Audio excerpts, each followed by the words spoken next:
Genuíno, boa tarde, é um prazer tê-lo conosco, né?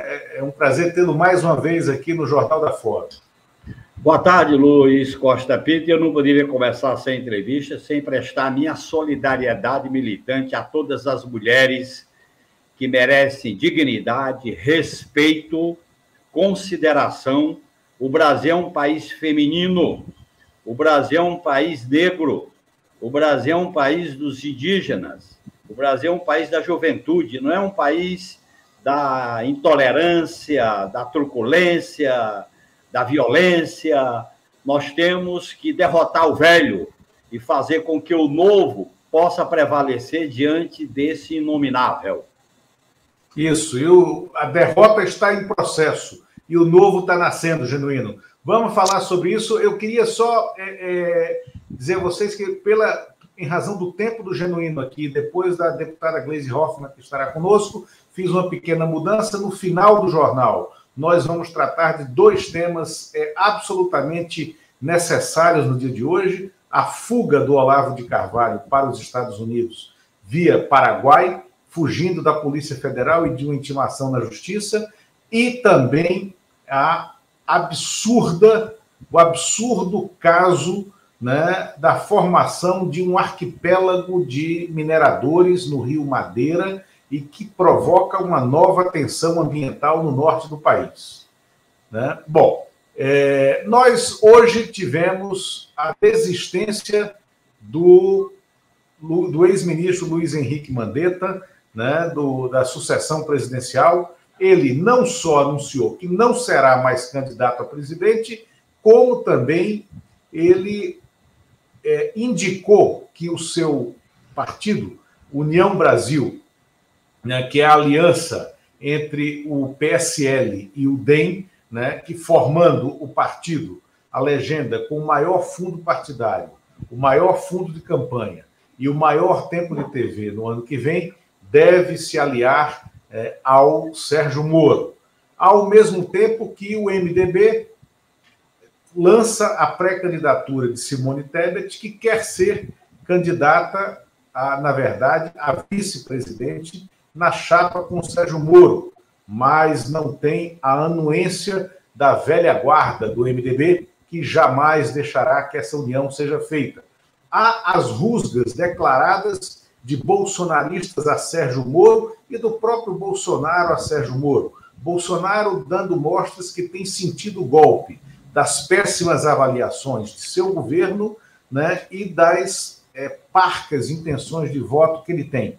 Lula segue em todos os cenários de todas as pesquisas, vencendo todos os candidatos nas intenções de votos pré-eleitorais no segundo turno. Vence todos com larga margem. E, em algumas pesquisas, está próximo de uma vitória possível, mas dificílima, em primeiro turno.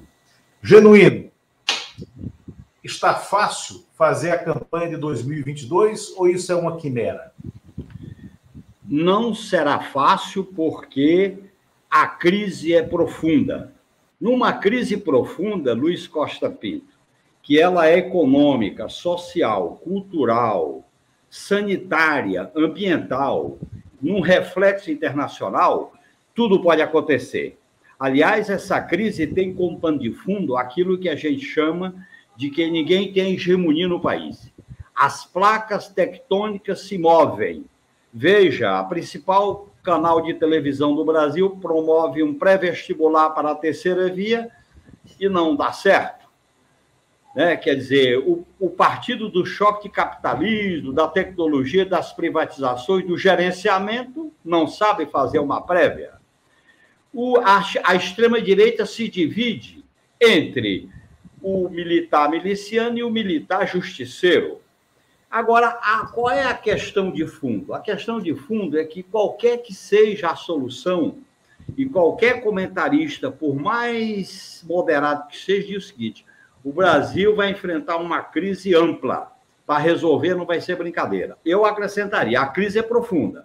Agora, desfazer o que destruíram e atender os interesses da maioria da população é um desafio monstruoso.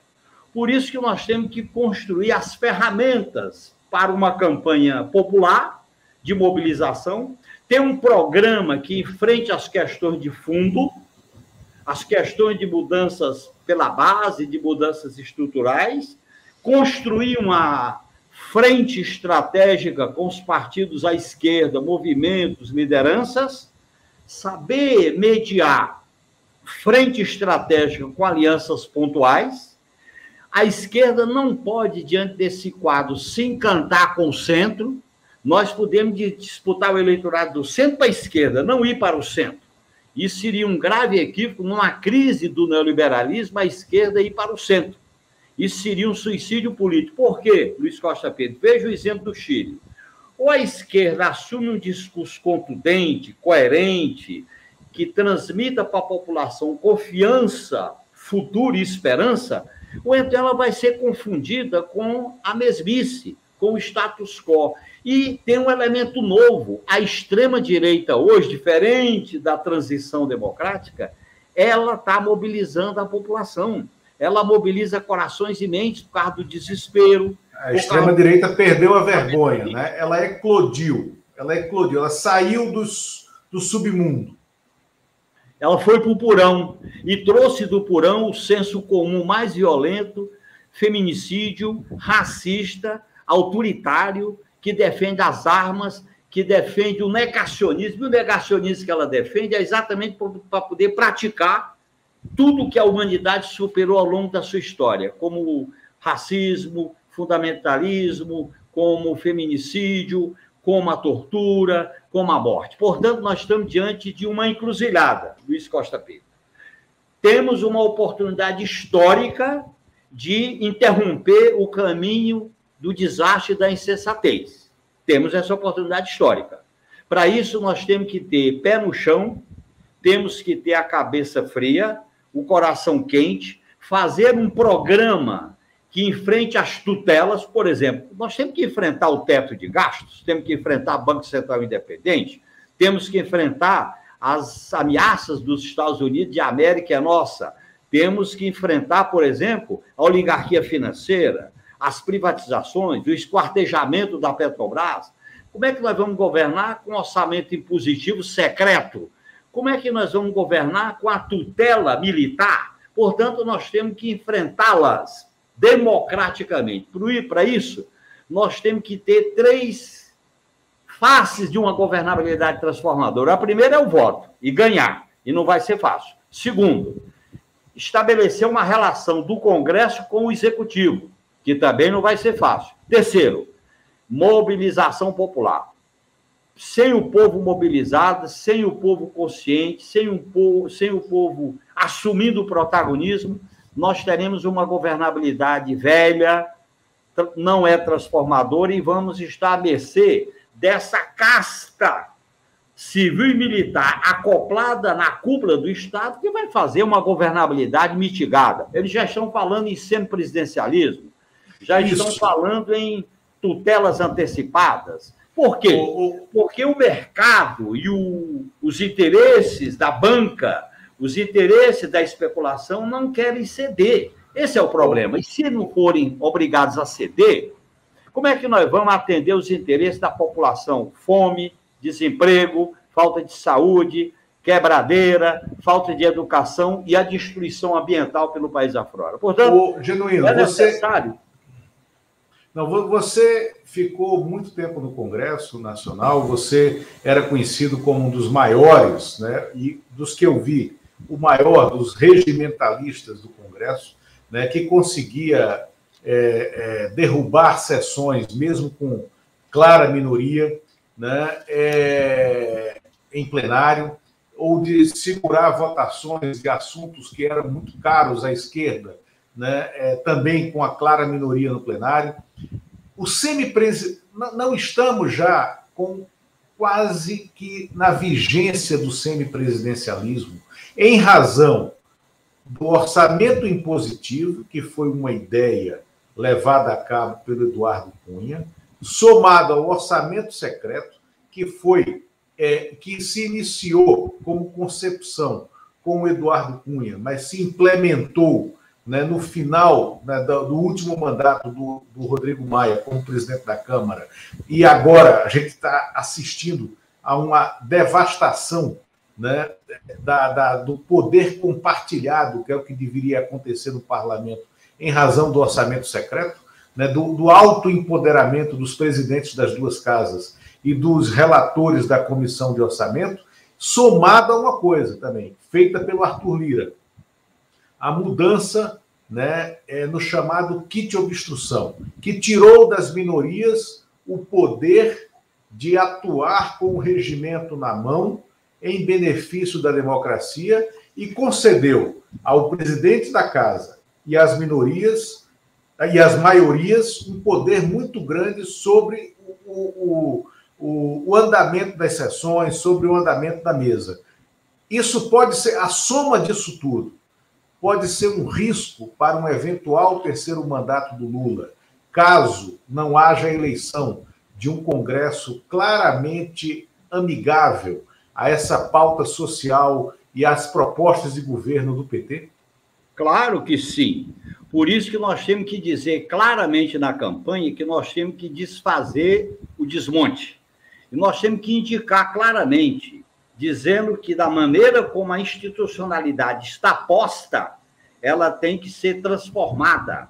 Nós temos que, com orçamento impositivo e as outras questões que eu coloquei, você vai ter uma governabilidade mitigada. E se você tem um presidente eleito com uma esperança de milhões e não dá resultado para combater a fome, garantir direito, recuperar a saúde, a educação, as universidades, o salário mínimo e evitar a quebradeira, nós vamos ter dificuldades. Portanto, qual é o caminho?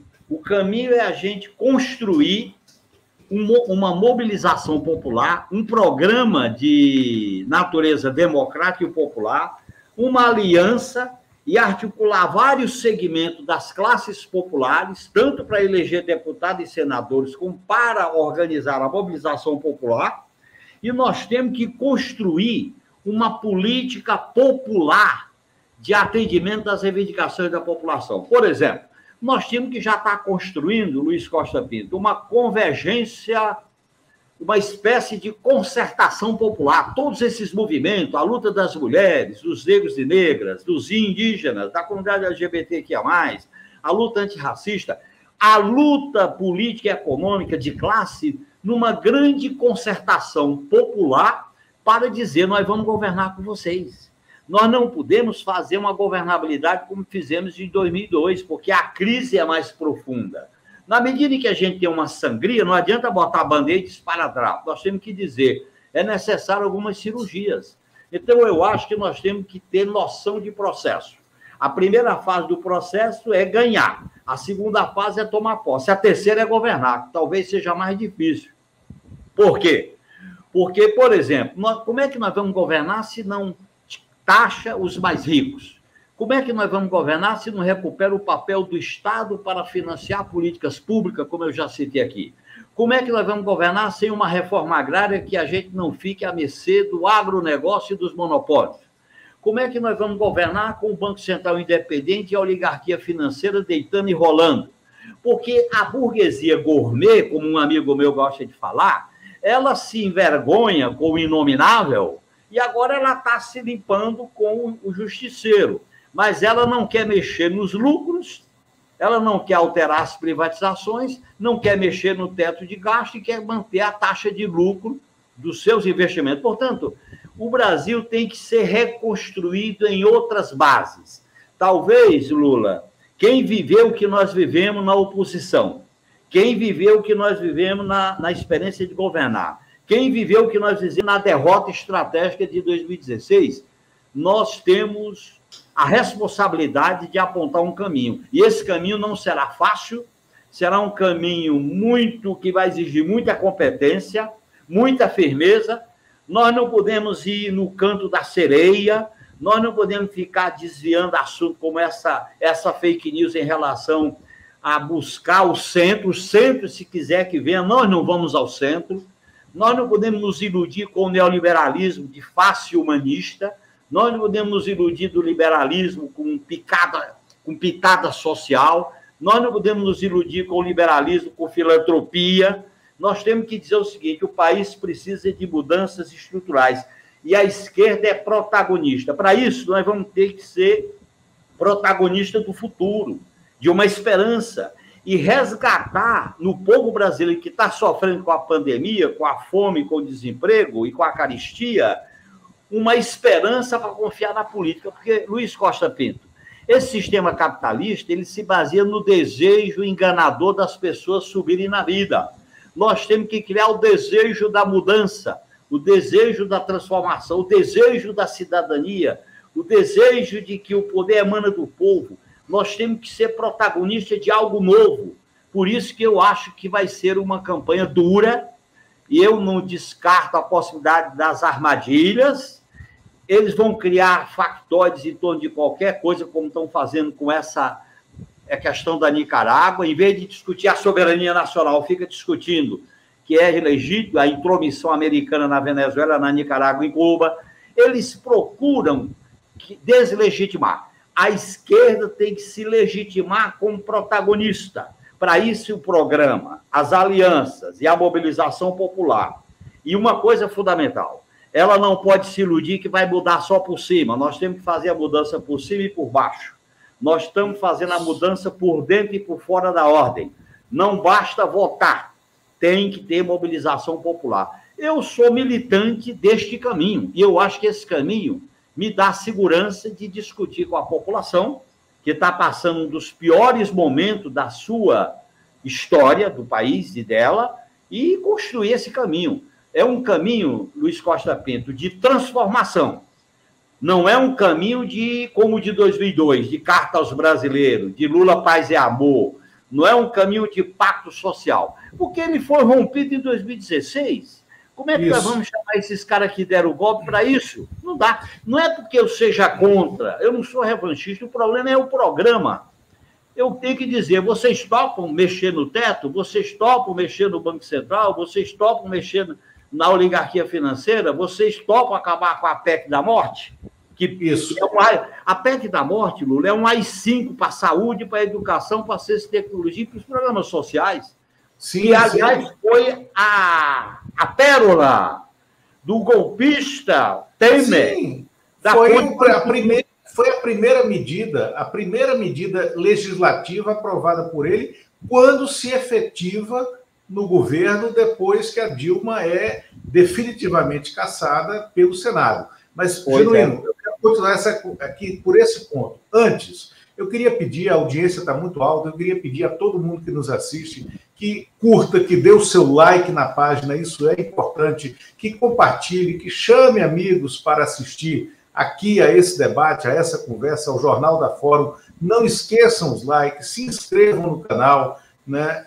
Mandem seus superchats, mandem os seus super stickers. Muito obrigado por essa audiência de hoje, que o Genuíno, como sempre, e todos sabemos, merece. Genuíno, sobre a que você chama de PEC da morte, que foi a que criou o teto de gastos, que inviabilizou, né, que começou a desmontar a rede de proteção social armada no país, montada no país, e que remontava ao final do governo Fernando Henrique Cardoso, a todo o período do PT no governo, com Lula e com a Dilma, e isso foi desmontado a partir dessa PEC. O livro do Fernando Moraes, magistral, o primeiro volume da biografia do Lula, Luiz Inácio, o Fernando Moraes, por uma questão didática, uma saída muito boa, ele fez uma biografia de trás para frente, ele traz aqueles momentos tensos antes de o Lula ir para Curitiba, ocorrido na sede do Sindicato dos Metalúrgicos, em São Bernardo, e aí ele nos relembra do discurso do Lula. Ele coloca íntegras de trechos, né, inteiros do discurso do Lula antes de ir para Curitiba. Genuíno, ali está um programa de governo, que nada mais é do que isso que você falou. Né? Naquele discurso, o Lula reconhece, assim, nas entrelinhas do discurso, o erro de uma certa acomodação dos movimentos sociais. O Lula diz que vai buscar resgatar aquelas conquistas, e aí já fala, se a Petrobras for privatizada, a gente vai desprivatizar. Se o Banco do Brasil, a Caixa Econômica, o BNDES, o Banco do Nordeste forem privatizados, a gente vai buscar no Legislativo a reversão desse processo.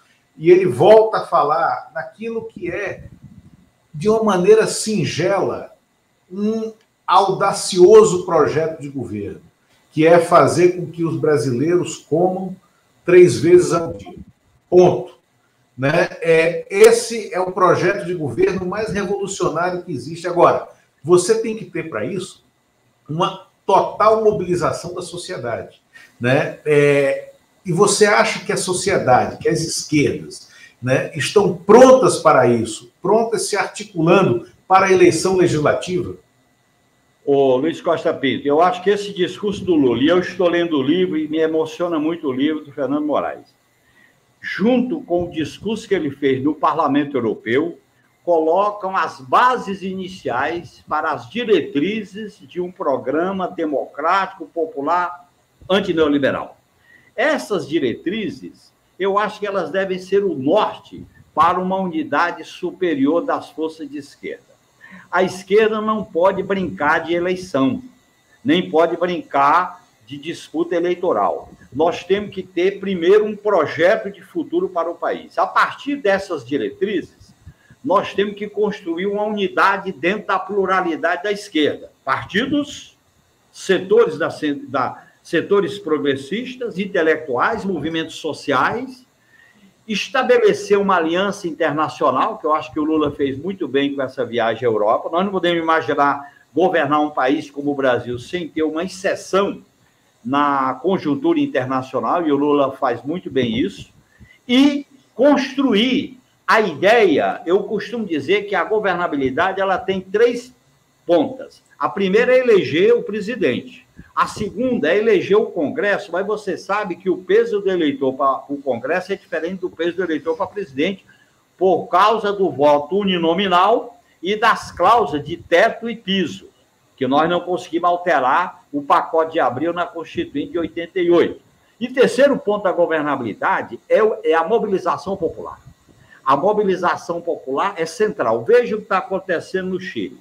Chile teve uma grande mobilização popular, uma constituinte de maioria progressista, houve uma certa acomodação e vem uma direita truculenta e assume o primeiro lugar na disputa do segundo turno.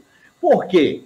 Porque há um elemento novo, Lula, que não existia quando a gente governou em 2002, que é o fato de um setor da direita truculenta mobilizar uma parcela da população que está se sentindo desertada, desesperada, arrebentada, e vai para o discurso fácil. Nós temos que entender isso aí. O que se coloca para nós?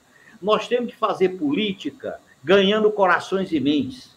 Temos que fazer política ganhando a cabeça e a subjetividade das pessoas. Temos que criar crença, temos que criar otimismo. Por isso que nós temos uma responsabilidade histórica, eu não falo só do PT, com os partidos de esquerda. É claro que o PT foi vítima do maior massacre dentro da democracia liberal, ele tem base social, recuperou 23% nas pesquisas eleitorais. Tem o Lula é maior do que o próprio Lula. Agora, essa história de que o Lula é maior do que o próprio Lula é uma faca de 2 gumes. Por outro, todo mundo acha que o Lula resolve tudo.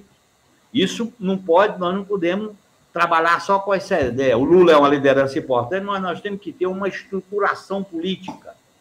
Eu acho que nós temos que criar uma mesa política, nós temos que criar uma estruturação política de partidos e movimentos. E o PT tem que dizer, essa vitória não é nossa, não é do PT, não é do exclusivismo petista. Isso é uma visão de parceria com os partidos de esquerda e fazer esse debate para eleger uma grande bancada no Congresso Nacional. Eu acho que é possível. Agora, a eleição para deputado e senador, você sabe disso, o colégio eleitoral é estadual. Se você não tiver uma boa equação nos estados, você não vai refletir na eleição de deputados e senadores. Por isso que eu acho que temos uma oportunidade histórica. Agora, essa oportunidade vai exigir uma atitude de grandeza, vai exigir uma atitude de parceria, uma certa coerência, um pensar grande por parte das articulações de esquerda. Eu acho que o Lula tem que ser o grande mestre e o grande maestro dessa articulação coletiva, coisa que nós não fizemos em 2002, porque o PT era muito forte, o Lula também, nós fomos conduzindo. Chegamos no governo e fizemos aliança da esquerda à direita e não foi uma governabilidade das que eu defendo hoje. Porque na hora de mexer nas estruturas do Estado, tributação, sistema político, mídia, Forças Armadas, nós acabamos nos acomodando, e o Lula está certo. A pior coisa para a esquerda hoje, Lula, é uma acomodação. Acomodação da seguinte maneira: a coisa está tão difícil que qualquer coisa que vier é bom. Não é bem assim. Por quê? Porque na situação que está, se a gente se acomodar, o que vem é a extrema-direita com o discurso que nós estamos vendo que está acontecendo no Chile. Nós estamos vendo o que aconteceu no Equador.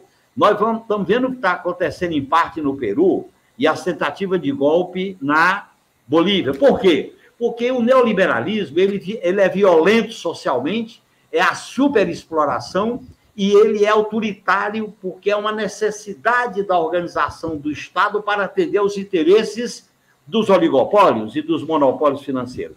Nós temos que fazer mudanças assertivas. Essas mudanças assertivas, que eu chamo de cirurgia seletiva, porque não adianta a gente botar a bandeira e esparadrapo, é cirurgia seletiva, nós temos que avaliar a correlação de força. A correlação de força não é um dogma, você constrói ela a partir da luta. Portanto, eu acho que nós temos que fazer uma campanha popular, uma campanha de comitês populares, uma campanha que não tenha a ideia do marqueteiro, a ideia do Deus da pesquisa, a ideia de andar de acordo com a onda. Não, nós temos que fazer uma campanha que a imagem que eu tenho é de 89. Aquela campanha de 89. Por quê? A campanha de adesão popular, de fato, adesão às teses. A causas. Por quê? Numa crise profunda, nós temos que fazer política com alta intensidade. Você viveu isso como jornalista. Nas crises, você tem que ter alta intensidade na política. Numa crise, você ficar em banho-maria, ficar com medo, ficar sem identidade é ruim e até eleitoralmente pode ser ruim para ganhar voto. Não adianta pragmatismo eleitoral. É o velho aforismo, né, Genuíno? Na crise, deu um passo à frente. Né? Exatamente. Mas olha só, a deputada Gleisi Hoffmann, presidente do PT, já está conosco no estúdio, vou pedir para ela subir já. Né? Quero agradecer antes ao Olavo Lins, que mandou um superchat, a Jussara Carneiro, né, que mandou um superchat com uma pergunta para o Genuíno. Genuíno, 2016 o golpe foi dado pelas instituições. Como o PT vai tentar mudar por dentro se as instituições são neoliberais? E o Luiz Henrique também mandou um superchat com uma pergunta. Genuíno, como fazer tudo isso com tamanha despolitização dos brasileiros, né? Então, essas duas perguntas para você. Tem mais uma da Jussara Carneiro, um superchat também. Genuíno, o PT está preparado para enfrentar as PMs nazistas e milicianas que, tal qual na Bolívia, são capazes de tudo contra qualquer força popular? E enquanto você articula na cabeça para responder, eu vou pedir que o Guilherme suba, entre conosco, você a cumprimenta, né, a presidente do PT, deputada Gleisi Hoffmann. Deputada Gleisi, é um prazer tê-la conosco aqui. Obrigado por ter aceito o convite e bem-vinda. Boa tarde, Lula. Prazer estar aqui. Boa tarde, Genuíno. Tudo bem com vocês? Boa Querida tarde, Gleisi, é um prazer estar te vendo, é um prazer falar contigo e começar essa entrevista. Em primeiro lugar, respondendo à questão, o PT está se preparando, sob a presidência da companheira Gleisi, para esse grande enfrentamento popular e democrático. Será um enfrentamento político, com mobilização, com alianças e com programa. Segundo, nós temos que mudar as instituições por dentro e por fora. A pergunta procede. E quando eu falo mudar as instituições, Luiz Costa Pinto, Do jeito, a destruição foi tamanha que eu não descarto a possibilidade, dependendo do caminhar, nós reconstruirmos, refundarmos instituições do regime democrático num processo, primeiro, ou através de um plebiscito revogatório diante de certas questões que não pode continuar vigorando, ou então através de um processo que está nesse caminhar de uma Assembleia Nacional Constituinte livre e soberana. Por outro lado, eu acho que um partido político ele se prepara na luta.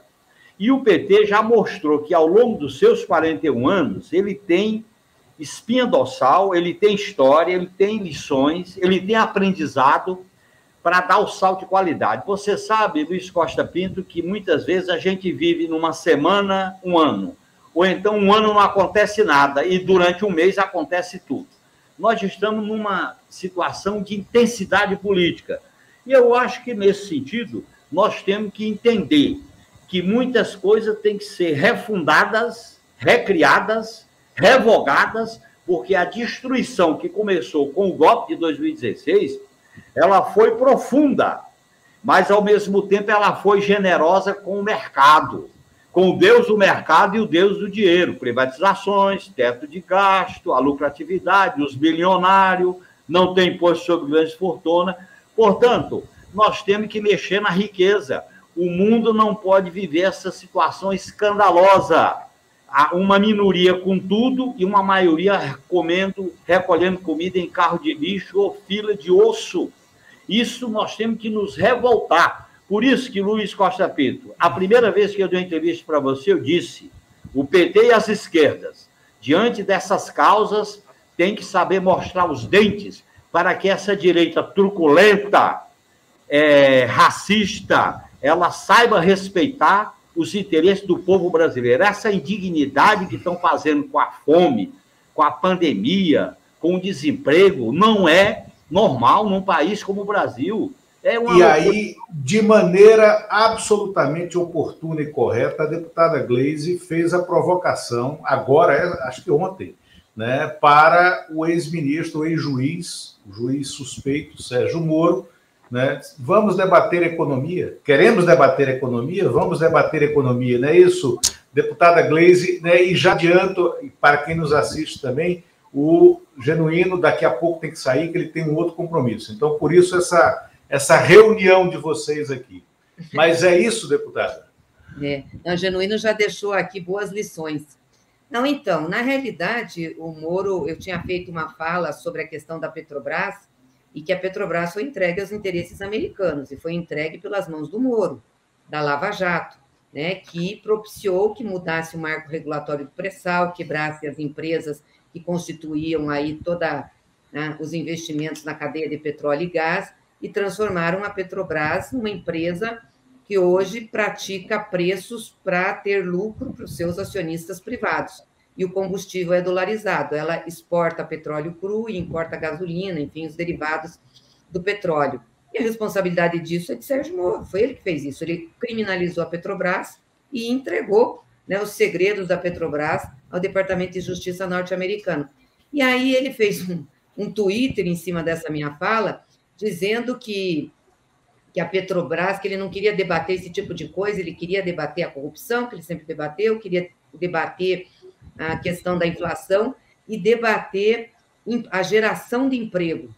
Aí, assim, muito engraçado de Sérgio Moro querer debater a geração de emprego. Ele foi responsável pela destruição de 4.400.000 empregos, e pelo impedimento de investimentos na ordem de 170 bilhões de reais, exatamente nessa cadeia de petróleo e gás, que a Petrobras era a grande fomentadora, por conta da ação dele. Aí eu disse assim, bom, vontade muita de discutir isso, sim, porque ele tem que saber o que ele fez para o Brasil. Parece que ele não tem nada com isso, né? Por isso que eu falei.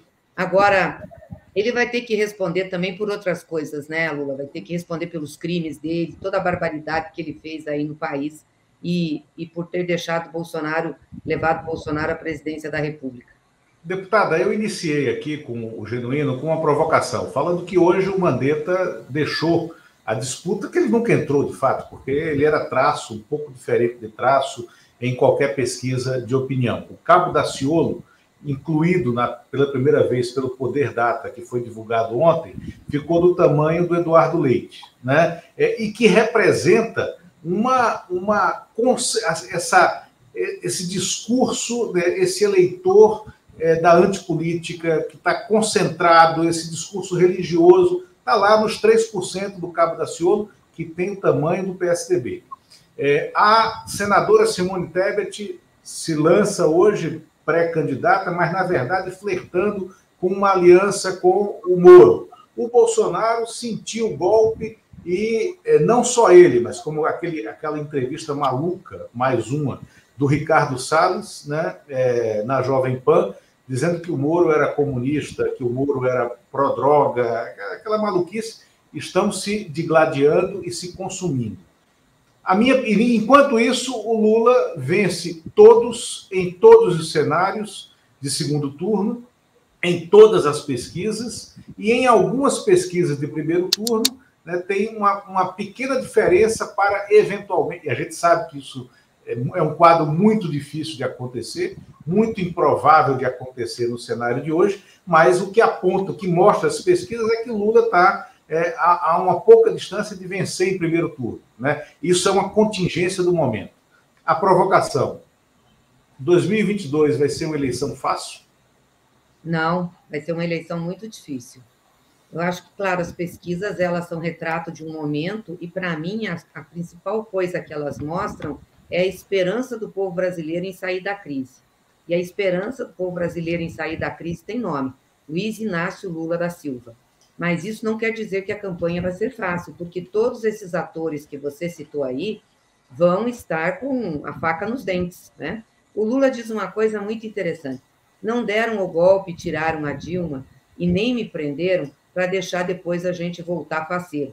A gente vai querer impedir a volta, né? Querer que a gente não volte. Eu espero que eles façam essa luta na política, né? E dentro dos marcos legais e constitucionais que nós temos e no debate, né? E não se utilizem de nenhuma outra estratégia para impedir isso. Mas mesmo dentro dos marcos legais, constitucionais do processo, vai ser uma eleição dura, né? Porque a forma de fazer política aí nos últimos anos piorou muito pela despolitização, Lula. Como a política foi criminalizada, né? E há uma grande despolitização, Bolsonaro se apropriou do caminho do ódio, da raiva, da mentira para fazer. E outros atores entraram nisso também. Então, eu acredito que vai ser uma campanha tensa, vai ser uma campanha de muita disputa, vai ser uma campanha que não vai ser fácil. Agora, o que nós temos que ter em mente é para que nós vamos fazer essa campanha, por que nós queremos voltar ao governo do Brasil, a governar o Brasil, por que nós queremos Lula presidente. Se a gente tiver isso com clareza, eu tenho certeza que o Lula tem uma conversa muito boa e reta com o povo brasileiro, que confia muito nele. Eu tenho certeza que a gente atinge o objetivo, porque esse país está precisando demais de alguém como Lula e de alguém com programa para reconstruí-lo. Perfeito. Deputado, é só pedir para o Genuíno que ele vai se despedir, que ele vai sair agora. Eu vou me despedir, Luiz Costa Pinto, Gleisi. Eu estou em Fortaleza e amanhã eu vou passar na cidade de Quixadá, que o PT já governou. Por coincidência, o filho do prefeito de Quixadá, que é o Victor Marques, que é uma pessoa que eu respeito muito, um jovem professor, eu gostaria de terminar isso lendo uma frase dele, de autoria dele.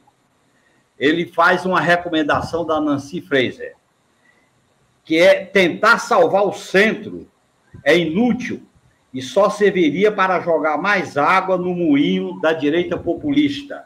O caminho é a esquerda se preparar para o que ele chama de uma confrontação popular para realizar a justiça, a solidariedade e defender o povo. Isso que representa o companheiro Luiz Inácio Lula da Silva. Um grande abraço, companheira Gleisi, um grande abraço, Luiz Costa Pinto. Eu não podia deixar de citar o Victor Marques, que nasceu em Quixadá. Eu vou passar lá amanhã e vou para Quixeramobim, e gostaria de terminar citando ele, que é um jovem intelectual de esquerda, militante do PT, que eu faço questão de projetar essa nova geração que está juntando com a velha geração cabeça branca para construir o novo, e eu espero que o novo vença o velho. Um grande abraço, companheiros e companheiras. Genuíno, obrigado, um abraço. Passe em Mombaça do meu sogro e passe na Senador Pompeu do seu amigo Roberto Benevides. Tudo no caminho. Tá certo. Um grande abraço. Grande abraço. Até logo, Genuíno. Obrigado.